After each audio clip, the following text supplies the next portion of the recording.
Et si l'histoire d'une des figures les plus importantes de l'humanité reposait en fait sur un secret inavouable, un traumatisme caché? C'est la question absolument explosive que pose Sigmund Freud dans son tout dernier livre. Et là, oubliez le divan et le patient. Cette fois, c'est l'histoire elle-même que Freud allonge pour l'analyser. Et tout commence avec un seul nom, Moïse. Alors, allons-y. Le livre de Freud ne commence pas par une petite question. Non, il attaque directement les fondations d'une religion entière. La question, ce n'est pas qu'a fait Moïse, mais bien mais qui était-il vraiment? Ce qui est intéressant, c'est que Freud lui-même savait très bien que son enquête allait déranger. Avec cette phrase, il nous dit en quelque sorte « Je ne fais pas ça pour provoquer, je suis juste un enquêteur qui suit des pistes presque à contre-cœur, mais au nom de ce que je pense être la vérité historique. » Freud va donc aborder toute cette histoire comme un détective face à une énigme. Il met de côté le récit qu'on connaît tous et il commence à chercher des indices, des petits détails qui clochent, qui ne collent pas, bref des pièces de puzzle qui semblent venir d'une toute autre boîte. Et le tout premier indice, le premier fil qu'il décide de tirer, c'est le nom de Moïse. Un détail qui paraît tellement évident qu'on n'y prête même plus attention. Et pourtant, pour Freud, c'est la clé qui va tout déverrouiller. Bon, dans la Bible, on nous explique que le nom Moshe veut dire « sauver des eaux » en hébreu. Logique, a priori.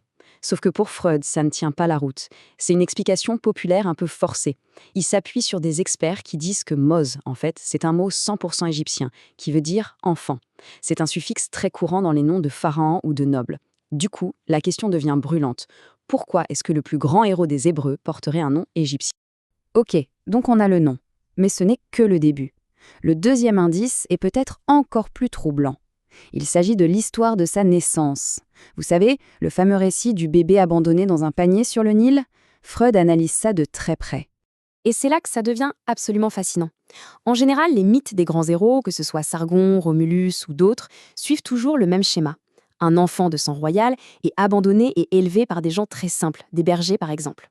Or, le mythe de Moïse, c'est l'exact inverse. Un enfant de naissance modeste, un esclave, qui est élevé par la famille royale. Pour Freud, ce n'est pas un hasard, c'est la preuve d'une manipulation. La famille noble serait la vraie, la famille d'esclaves aurait été inventée, on aurait retourné l'histoire pour faire passer un Égyptien pour un Hébreu. Alors qu'est-ce qui se passe quand on met ces deux pièces du puzzle ensemble? D'un côté, un nom égyptien, de l'autre, un mythe de naissance inversée. Eh bien, on arrive à la première conclusion, et elle est explosive. La conclusion de Freud, elle est simple et radicale. Moïse n'était pas un Hébreu qui a grandi comme un prince égyptien. Non, c'était un Égyptien, un vrai, probablement un noble, un prince ou un prêtre, que la tradition a plus tard transformé en hébreu pour les besoins de l'histoire. Et ça, vous vous en doutez, ça change absolument tout. Ok, mais cette conclusion pose tout de suite un problème gigantesque. Si Moïse était un noble égyptien, en toute logique, il aurait dû transmettre sa religion, la religion égyptienne. Une religion polythéiste, pleine de dieux et d'idoles. Ça n'a aucun sens, ça contredit tout ce qu'on sait de la religion de Moïse.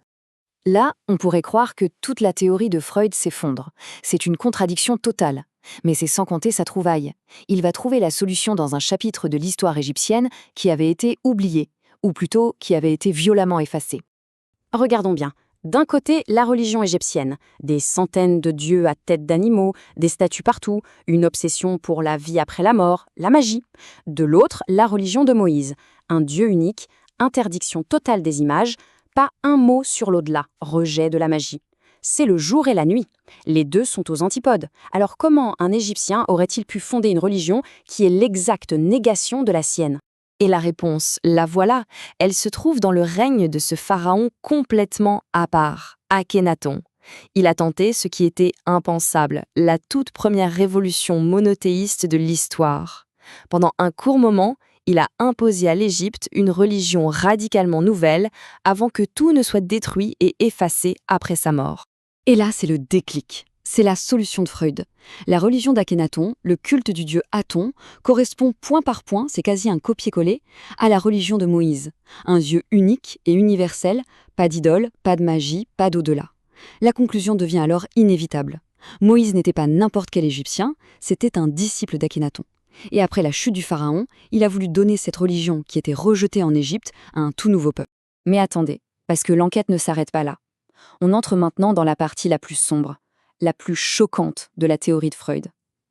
Pour lui, l'histoire de Moïse, telle qu'on nous la raconte, cache une fin qui n'a rien d'un triomphe. Une fin bien plus tragique. Pour Freud, les Hébreux, un peu comme les Égyptiens avant eux, n'étaient tout simplement pas prêts pour une religion aussi intellectuelle, aussi exigeante. C'était trop dur, trop abstrait. Alors, ils se seraient rebellés contre ce chef qui leur imposait tout ça. Et cette rébellion, selon Freud, se serait terminée par le meurtre de Moïse. C'est ça, le traumatisme originel. Le secret terrible qui serait au cœur même de l'identité juive. Évidemment, un événement d'une telle violence, c'est inavouable. On ne peut pas le raconter. Il faut l'effacer, le cacher. Pour Freud, le récit biblique qu'on connaît aujourd'hui n'est rien d'autre que le résultat d'un long travail de camouflage historique, un compromis très complexe pour masquer cette terrible vérité. Alors comment on fait pour cacher un meurtre dans un texte sacré ? L'idée de Freud, c'est qu'on a fusionné deux histoires, deux personnages. Il y aurait eu un premier Moïse, l'Égyptien, celui qui a été assassiné, qui apportait le monothéisme d'Aton, et un second Moïse, un prêtre d'une tribu locale, les Madianites, qui vénérait un dieu volcanique du nom de Yahvé. La tradition aurait mélangé les deux en un seul personnage. Et c'est pour ça, nous dit Freud, que le Moïse de la Bible est si contradictoire, et que sa religion mélange des choses très égyptiennes, comme la circoncision, avec des rituels bien plus primitifs comme les sacrifices d'animaux. Et là, on arrive vraiment au cœur du réacteur de la psychanalyse. Freud applique à l'histoire d'un peuple entier son concept le plus célèbre. Que se passe-t-il quand on cache un souvenir traumatisant, quand on le refoule ? Eh bien, il ne disparaît jamais vraiment. Tôt ou tard, il revient. L'idée du premier Moïse, le Moïse égyptien, et de sa religion très pure et très morale, n'a pas été totalement effacée par le meurtre. Elle a simplement été enfouie, refoulée, dans ce que Freud appelle l'inconscient collectif du peuple. Elle est devenue une mémoire latente, silencieuse, qui attendait son heure pour refaire surface. Et des siècles plus tard, boum, le souvenir est revenu.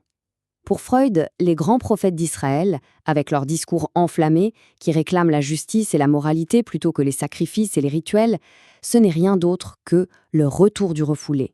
C'est la voix inconsciente de la religion du premier Moïse, le Moïse égyptien, qui triomphe enfin de la religion plus tribale du second. Freud résume tout ça avec une phrase absolument géniale.